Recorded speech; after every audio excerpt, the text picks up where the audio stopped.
As quickly as it began, Florida's 2017 legislative session is over, with some major losses and some wins.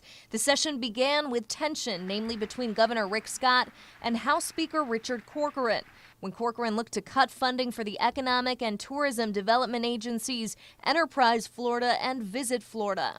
I want to say I love the governor to death, but I've taken some slings and arrows over the last couple months. People are just shocked that the House would even think about reducing marketing in the state for tourists. And Corcoran was successful. This year's budget eliminates most funding for Enterprise Florida and drastically cuts the budget for Visit Florida. But that may not be the end of it. Governor Scott still has the power to veto the budget, which would force the legislature to start from scratch.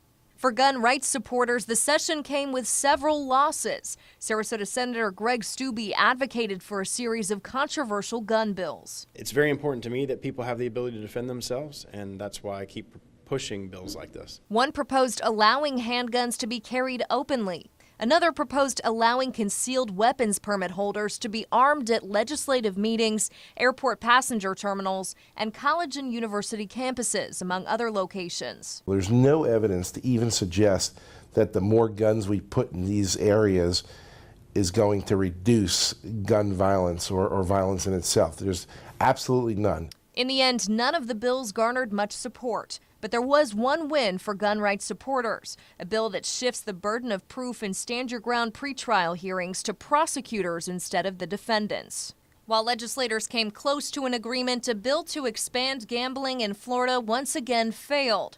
The bill would have allowed racetracks to end the controversial horse and dog racing and operate solely as casinos while expanding gambling to include craps and roulette. A lot of it falls on us to make sure that we have things cleaned up. Lawmakers also took on the state's heroin epidemic, imposing stiffer penalties for possession of a drug called fentanyl.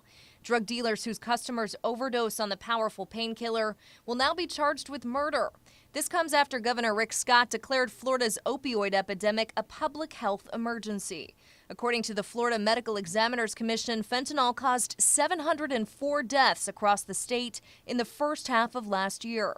After 71% of Floridians voted to legalize marijuana for medical use, the state legislature spent a large part of the session deciding how to implement the program, discussing everything from how a patient can consume the drug to how many businesses can grow and sell it. The House and Senate proposed two similar bills with a few fundamental differences, and in the end could not compromise. A lack of action opens the door for patients to now sue state lawmakers. We need to go forward and not backward. We don't need to rein it in. We need to expand and grow.